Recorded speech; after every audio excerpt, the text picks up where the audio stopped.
So welcome to Simply Indie. I was going to say, tell us who you are, kind of what your film's about. I know you also wrote a screenplay, so we'll talk about that in a little bit, and kind of what inspired you to write it. Okay.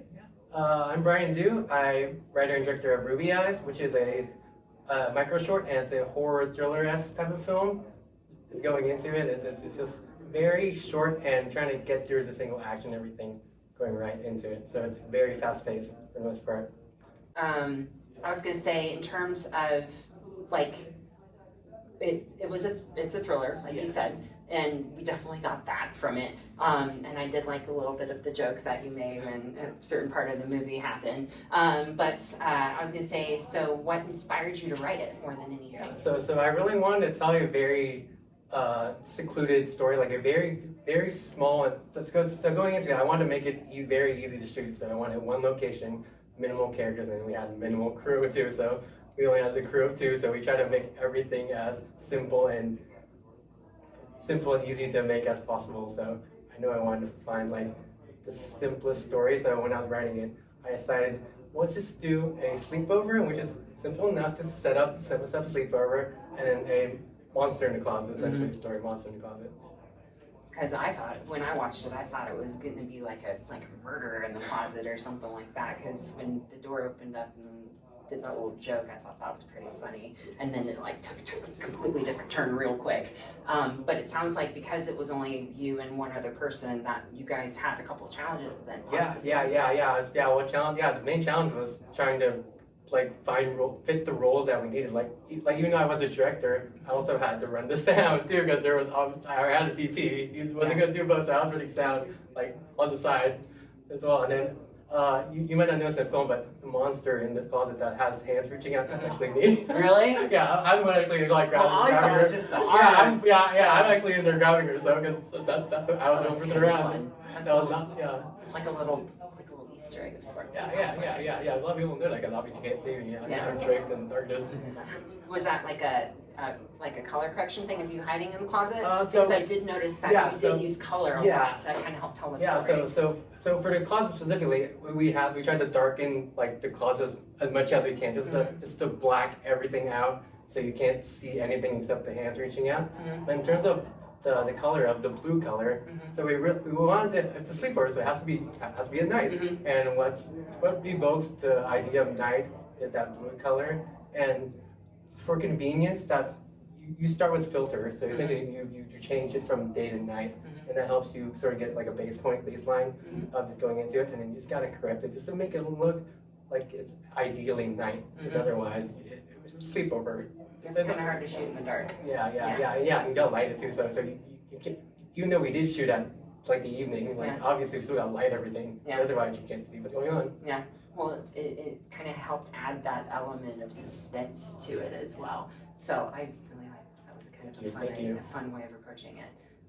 But we've talked enough about Ruby Eyes. I know you also submitted a screenplay, and I think it's called Penniless, if I'm correct, right? Yeah, I wrote a short screenplay called Penniless, and it's about a college student who accidentally gets recruited into a triad because she witnesses a murder.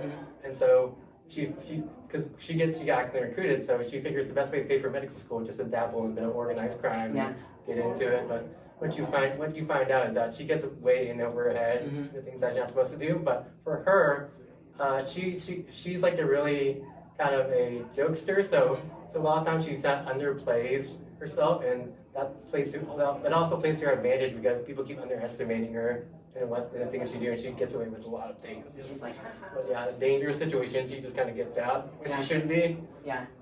Well, I think we actually read part of it in the screening last night. I thought it was really funny when we did that. And It's primarily a dark comedy. Like it's about crime and like violence, but it's not like anything serious. It's kind of all played for laughs. Well, I gave up last night when I was doing the Facebook Live thing last night, and I kind of snickered while I was holding the camera. So I thought it was pretty funny.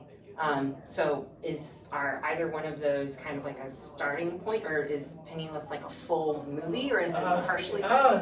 Speaking of Penniless specifically, so Penniless, I don't know how long it's gonna take for me to follow through on it, but I have this idea of doing Penniless as like a 3-part series. So I wanted to set this sort of part 1 to see if it works. If it does, I have this 2-part and 3-part series. So just to elaborate on a little bit of the idea. So I want the whole overarching narrative to sort of chronicle Penny going through medical school, or her duration of her time going through medical school.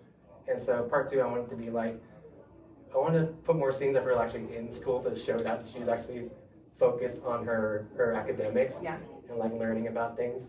And then part 3, I want her to be like right at the beginning of part 3, she graduates. And what you find out is that she took I think it's called the Hippocratic Oath, that medical thing. Yeah, we're supposed to like not do harm. So by part 3, I want her to be in like conflict with herself. It's like, I'm supposed to be like saving people as a profession, but I'm at night, so I want that point at night, she's kind of like running like an undergrad clinic, so for criminals. But so the morality behind it is like good, but she's also like helping criminals. That actually sounds really funny. Yeah, that's the idea. I want her to like be like that. That's point. Yeah, she's become an actual doctor, and she just in consulting where it's like, am I doing this right? But also, I'm helping these people too, but just not the best kind of people. Like, am I doing this right? Because I mean, real world wise, you would do it more like legitimately. But for Penny, she's gonna be way deep into it already by that point.